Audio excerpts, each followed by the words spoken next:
दोस्तों आज के दिन गोल्ड के चार्ट में हमें कैसे एनालाइज करना है, आज कौन से strong support and resistance levels हो सकते हैं और किस तरह प्राइजेक्शन बनने पर कौन से लेवल को ब्रेक होने पर आज हमें बाइंग में प्लान करना चाहिए, क्या टारगेट मिल सकते हैं, गोल्ड कितना ऊपर जा सकता है, किस तरह रिट्रेसमेंट के बाद हमें प्लान करना चाहिए। तो आइए फिर से आज हम गोल्ड के चार्ट में एकदम सिंपल इजी टेक्निकल एनालाइज करेंगे, स्ट्रॉन्ग लेवल्स मार्क करेंगे। तो वीडियो को पूरा देखिएगा दोस्तों, पसंद आए तो लाइक शेयर जरूर करिए, चैनल पर नए हैं सब्सक्राइब करना ना भूलिएगा। तो चलिए सबसे पहले मैं आपको दिखाना चाहूंगा दोस्तों, लास्ट डे गोल्ड ने बहुत ज्यादा यहाँ पे टाइम स्पेंड किया है। देख रहे हैं आप, यहाँ पे मार्केट ने टाइम स्पेंड करने के बाद इस लेवल का ब्रेकआउट किया और जैसा मैंने आपको बोला था कि भाई ब्रेकआउट आएगा तो गोल्ड में एक बड़ा सा मोमेंटम यहाँ पे हमें देखने को मिल सकता है। टारगेट क्या प्लान किया था, टारगेट मैंने आपको दिखाया था 5150 का। ये देखिए फाइनली बहुत अच्छे से टारगेट यहाँ पे हमारे लिए मिल चुका है। अच्छा, लास्ट डे गोल्ड में हमने कैसे एनालाइज किया था, कैसे स्ट्रॉन्ग लेवल्स मार्क किए थे, क्या लास्ट डे के लेवल्स मार्केट ने रिस्पेक्ट किए? चलिए मैं आपको दिखा देता हूं। ये 15 मिनट का टाइम फ्रेम है। लास्ट डे आपको याद है मैंने यहां से आपको एक पैटर्न मार्क करके दिखा था। यहाँ पे ये देखिए लेफ्ट शोल्डर और ये हेड और यहाँ पे ये राइट शोल्डर, ठीक है। कहां पे बन रहा था, एक सपोर्ट लेवल पे बन रहा था। ये कुछ इस तरह हमने सपोर्ट लेवल को मार्क किया। मैंने आपको दिखाया था ये गैप वाला एरिया है, मार्केट गैप फिल करने के बाद यहां से मोमेंटम अप साइड में दिखा रहा है। अब ध्यान से समझना यहाँ पे हमारा किस तरीके से लास्ट डे का एनालाइज था और मार्केट ने किस तरह यहाँ पे ट्रेड किया है। दोस्तों जब मार्केट यहाँ पे रेसिस्टेंस ले रहा था, ये वाले लेवल, ये क्या था, एक सपोर्ट था लेकिन प्रीवियस मार्केट का रेसिस्टेंस लेवल था। मैंने आपको ये बार बार दिखाया था कि इस लेवल को एक बार सपोर्ट लिया, दो बार यहाँ सपोर्ट लिया, इसके बाद मार्केट ने एक बार रेसिस्टेंस लिया, फिर से रेजिस्टेंस यहाँ पे लिया है। अब यहाँ पे ध्यान से समझना, जब इस निकलाइन का ब्रेकआउट करके ये रिटेस्ट कर रहा था ना, मैंने आपसे क्या बोला था, मार्केट एक बार इस लेवल को यहाँ पे रेसिस्टेंस लेने के लिए जा सकता है। क्या बोला था सर, रेसिस्टेंस लेने जा सकता है और रेसिस्टेंस से फिर एक बार इस लेवल को ये रिटेस्ट करने जैसे ही आता है तो फिर यहां से हमें बाइंग के लिए प्लान करना है, ठीक है। क्या बोला था आपसे, जब प्राइस इस लेवल के आसपास ट्रेड कर रहा था, हमारा व्यू था एक बार ये रेजिस्टेंस लेने जा सकता है, फिर जब ये रिटेस्ट करने आएगा और यहाँ पे डब्ल्यू बनाएगा फिर हमें प्लान करना चाहिए अप साइड के लिए। अब इसने डब्ल्यू बनाया क्या, आप देखो यहाँ पे जैसा हमारा व्यू था कि सर ये डब्ल्यू बनाकर ऊपर जाएगा, देखो सपोर्ट लेवल पर ही डब्ल्यू बनाया, इसके बाद ही इसने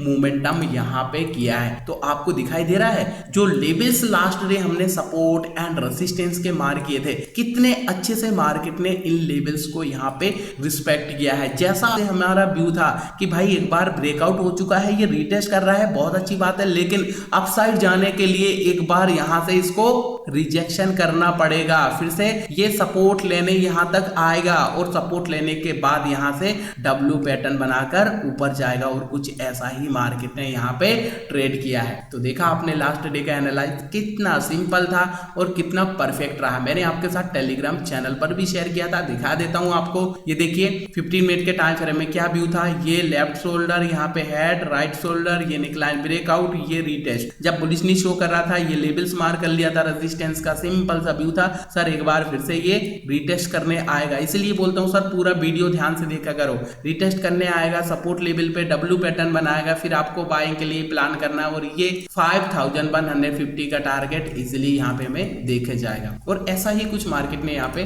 ट्रेड किया है। आई होप ट्रेडर्स आपने भी इस तरह एनालाइज किया होगा। दोस्तों आपको पता है जो भी हम एनालाइज करते हैं, जो भी लेवल्स मार्क करते हैं, आपके साथ मैं टेलीग्राम चैनल पर शेयर कर देता हूं ताकि आप भी इस तरीके से लेवल्स मार्क कर पाएं। हमारा टेलीग्राम चैनल का लिंक वीडियो को डिस्क्रिप्शन में मिलेगा, एकदम फ्री ऑफ कॉस्ट है, आपको बहुत कुछ लर्निंग को मिलेगा, सीखने को मिलेगा, तो ज्वाइन जरूर कर लीजिएगा। और अगर आप डीप में मेरी तरह स्ट्रॉन्ग लेवल्स मार्क करना सीखना चाहते हैं, लाइव मेरे साथ ट्रेड करना चाहते हैं, तो आप मुझे मेल भी कर सकते हैं। वीडियो डिस्क्रिप्शन में आपको मेल आईडी मिल जाएगा, ठीक है। वहां से फिर क्या प्रोसेस रहेगा वो आपको अपडेट कर दिया जाएगा। ओके, चलिए बात करते हैं दोस्तों आज कैसे एनालाइज करना है। तो सबसे पहले हमें 1 आवर के टाइम फ्रेम में जाना है। दोस्तों 1 आवर के टाइम फ्रेम में आप देखो ऑल टाइम हाई पे गोल्ड ट्रेड कर रहा है, तो नेक्स्ट रेजिस्टेंस गोल्ड और कितना ऊपर जाएगा, तो कैसे निकालेंगे हम, राउंड राउंड नंबर की मदद से। राइट, राउंड नंबर कैसे निकालते हैं देखो मैं आपको दिखाता हूं। यहाँ पे ये जो एक ऊपर लेवल आपको दिखाई दे रहा है 4240, इसके ऊपर आपको निकालना है 50 वाला लेवल। कौन सा लेवल निकालना है सर? 50 वाला लेवल। यहां से मैं एक लाइन यहाँ पे ड्रॉ कर देता हूं, देखने में इजी रहेगा ये। ठीक है, ये हमने क्या किया सर? 50 वाला लेवल यहाँ पे निकाल लिया है। ओके, अब ये आज हमारा टारगेट होने वाला है कौन सा?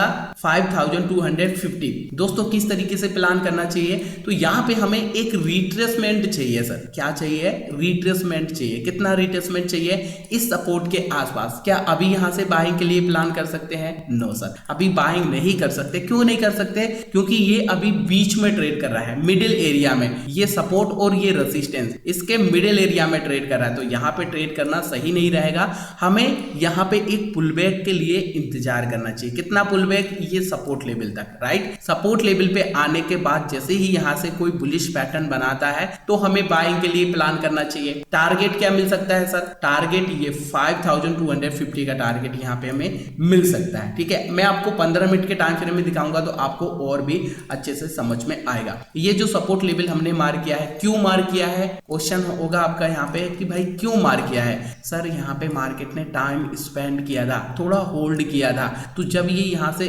वापस से एक आएगा पुलबैक देने के लिए तो फिर ये तेजी से अपसाइड के लिए मूव करेगा। ठीक है, और ये टारगेट हमें इजीली देके जाएगा। छोटा स्टॉप लॉस रहेगा और टारगेट बड़ा रहेगा। समझ रहे हैं आप? अगर ये यहाँ से डायरेक्ट निकलता है तो फिर ऐसी कंडीशन में कुछ हम कर नहीं सकते। ठीक है, क्योंकि यहाँ पे हमें फंसना नहीं है। अगर हम यहाँ पे ट्रेड करेंगे तो मार्केट नीचे भी आ सकता है तो फंस जाएंगे, इसलिए फंसने वाला ट्रेड नहीं करना है, सेफ जोन वाला ट्रेड करना। मैं आपको अब 15 मिनट के टाइम फ्रेम में दिखाता हूँ यहाँ पे मार्केट क्यों आ सकता है, इसके पीछे का रीजन क्या है। देखो यहाँ पर मार्केट ने बहुत ज्यादा टाइम स्पेंड किया है। दूसरा, अगर मैं आपको यहाँ पे एग्जांपल दिखाऊं तो मार्केट क्या करता है ना सर, एक हायर हाई के बाद एक हायर लो लगाने आता है। जैसा यहाँ पे देखो मैंने आपको यहाँ पे दिखाया हायर हाई, एक higher low, again higher high, इसके बाद देखो मार्केट ने एक हायर लो लगाया। सिंपल, यहाँ से higher high, higher low, higher high, higher low, दिख रहा है आपको? फिर से मार्केट ने ट्राई किया यहाँ से इस लेवल का हायर हाई, छोटा सा pullback, higher low, again market ने हायर हाई और एक हायर लो। अब यहाँ से देखो,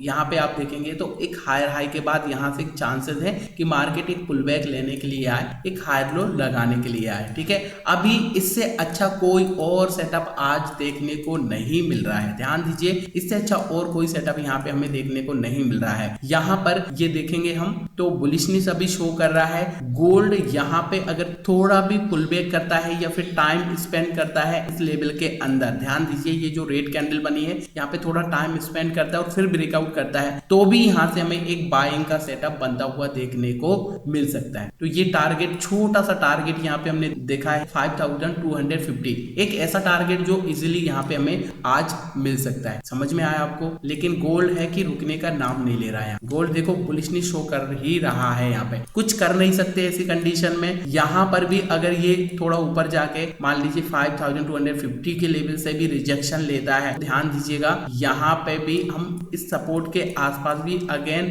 बाइंग का सेटअप बनने पर फिर से प्लान कर सकते हैं। और फिर जो नेक्स्ट टारगेट रहेगा हमारा, फिर हम देख सकते हैं नेक्स्ट टारगेट 5280 के आसपास अगर बाइंग यहाँ पे शो करता है तो। ठीक है, तो इस तरह दोस्तों आज गोल्ड के चार्ट में हम एक सिंपल इजी एनालाइज कर सकते हैं। गोल्ड जब तक पुलबैक नहीं लेगा तब तक यहाँ से हमें बाइंग के लिए प्लान नहीं करना चाहिए। आई होप आपको समझ में आ चुका होगा। रैंडमली कहीं भी बाय नहीं करना होता दोस्तों, जब सेटअप बनता है तभी बाय करना होता है। जैसे लास्ट डे हम लाइव स्ट्रीम भी कर रहे थे, आपको याद होगा, जब मार्केट सपोर्ट लेवल पे था, यहाँ पे सपोर्ट लेवल पे था मार्केट, इस लेवल के आसपास ट्रेड कर रहा था, यहाँ पे यहाँ से रिजेक्शन कर रहा था। मैंने क्या बोला था सर, वेट करिएगा, यहाँ पे अभी हमें ये बाइंग का लेवल है, यहाँ से सेल नहीं करना है। जब सेलिंग प्रेशर दिखा रहा था मैंने आपसे बोला था सर डब्ल्यू पैटर्न बनने दो, यहाँ से हम बाइंग के लिए प्लान करेंगे। ठीक है, ऐसा कुछ आपने देखा है लाइव स्ट्रीम लास्ट डे का तो आपको याद होगा। तो आई होप आपको समझ में आया होगा दोस्तों यहाँ पे किस तरह आज गोल्ड में हमें सपोर्ट एंड रेजिस्टेंस लेवल्स मार करना है। ध्यान दीजिएगा, एक चीज और मैं यहाँ पे आपको दिखाना चाहूंगा, अगर आप सेलिंग के लिए प्लान कर रहे हैं तो ये सेलिंग के लिए यहाँ पे जैसे ही ये सपोर्ट लेवल ब्रेक डाउन होगा तभी आप सेलिंग के लिए देखना चाहिए। सेलिंग के लिए फिर कैसा बनेगा सर, ये लेफ्ट शोल्डर, ये हेड और ये राइट शोल्डर दिख रहा है आपको, कुछ इस तरह हेड एंड शोल्डर। जब ये निकलाइन ब्रेक डाउन होगा तभी सेलिंग के लिए सोचना है। जब तक मार्केट इसके ऊपर ट्रेड कर रहा है तब तक आपको बाइंग के लिए ही देखना चाहिए। ओके, तो आज की इस वीडियो में इतना ही दोस्तों, मिलते हैं फिर आपको एक और नई ऐसी ही नेक्स्ट नेक्स्ट एनालिसिस वीडियो में। तब के लिए नमस्कार।